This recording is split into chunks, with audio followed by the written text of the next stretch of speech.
लोकसभा चुनाव के प्रचार प्रसार के बीच प्रधानमंत्री नरेंद्र मोदी ने एक ऐसा इंटरव्यू दिया है जिसमें गैर राजनीतिक बातें कही गई हैं। यह इंटरव्यू बॉलीवुड सुपरस्टार अक्षय कुमार ने लिया है, जिसमें पीएम मोदी ने अपने परिवार, अपने निजी जीवन से जुड़ी कई बातों को दुनिया के सामने रखा है। बता दें कि करीब 59 मिनट के इस इंटरव्यू में प्रधानमंत्री नरेंद्र मोदी कई बातों को सामने रख रहे हैं जो शायद अब तक अनसुनी थी। दिल्ली के दंगल के लिए मंगलवार को नामांकन पूरा हो गया है। 3 सीटें ऐसी हैं जहां नेता, अभिनेता, खेल और गायकी सितारे भी हैं। इसके अलावा दक्षिण दिल्ली से कांग्रेस ने बॉक्सर विजेंद्र सिंह को मैदान में उतार दिया है। नामांकन के आखिरी दिन बॉक्सर विजेंद्र सिंह ने अपना नामांकन भरा और कहा, युवाओं का दौर शुरू हो चुका है। अब दक्षिण दिल्ली लोकसभा में होगा त्रिकोण महासंग्राम। उनका मुकाबला बीजेपी के उम्मीदवार और मौजूदा सांसद रमेश पिथौड़ी और आम आदमी पार्टी के राघव चड्ढा से है। जेडीयू प्रदेश अध्यक्ष दयानंद राय ने कहा कि अरविंद केजरीवाल चाहे चुनाव में कितनी भी विकास कार्य कर ले, जनता पर अब इसका कोई फर्क नहीं पड़ेगा, क्योंकि जनता समझ चुकी है केजरीवाल कितना बड़ा झूठा है।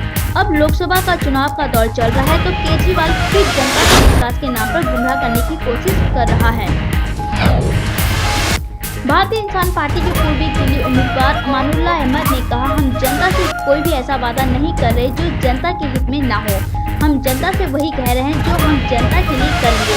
अब तक जो भी सरकार सत्ता में आई है वो जनता से बहुत बड़े बड़े वादे तो करती है, पर उन वादों पर खरी नहीं उतरती है। दक्षिण दिल्ली से बीजेपी उम्मीदवार रमेश पिथौड़ी ने भरा नामांकन। बता दें कि रमेश पिथौड़ी की सपोर्ट में नितिन गडकरी सामने नजर आए। वहीं कार्यकर्ताओं का उमड़ा जनसैलाब लगा, घंटों जाम, ट्रैफिक व्यवस्था लड़खड़ाई। मंगलवार को राष्ट्रीय भजन कांग्रेस पार्टी का मनाया गया 17 स्थापना दिवस। इस मौके पर राष्ट्रीय अध्यक्ष एस.आर. शरण ने किया बड़ा ऐलान। दिल्ली ने 7 दिन की स्थापना की। दिल्ली में लोकसभा चुनाव के लिए नामांकन प्रक्रिया हुई खत्म। नॉमिनेशन के आखिरी दिन तक हुई दक्षिण दिल्ली के 64 उम्मीदवारों का नामांकन। सभी लोकसभा उम्मीदवारों में भारी जोश देखने को मिला। वाराणसी से कांग्रेस महासचिव प्रियंका गांधी वाड्रा के चुनाव लड़ने पर संशय बरकरार है। प्रधानमंत्री नरेंद्र मोदी के खिलाफ प्रियंका के चुनाव लड़ने पर कांग्रेस अध्यक्ष राहुल गांधी ने असहमति जताई है। राहुल के मुताबिक नेहरू, शास्त्री और इंदिरा तक परंपरा रही है कि बड़े विपक्षी नेताओं को जबरन हराने की कोशिश न हो। कोशिश हो कि वो जीतकर संसद में आए, इससे लोकतंत्र मजबूत और स्वस्थ रहेगा। प्रधानमंत्री नरेंद्र मोदी कल वाराणसी में शक्ति प्रदर्शन करेंगे। मोदी कल यानी गुरुवार को 2 दिन के दौरे पर वाराणसी पहुंच रहे हैं। मोदी यहां 10 किलोमीटर लंबा रोड शो करेंगे और इसके बाद अगले रोज यानी 26 अप्रैल शुक्रवार को वाराणसी से नामांकन भरेंगे। पीएम के स्वागत के लिए वाराणसी में जबरदस्त तैयारी चल रही है।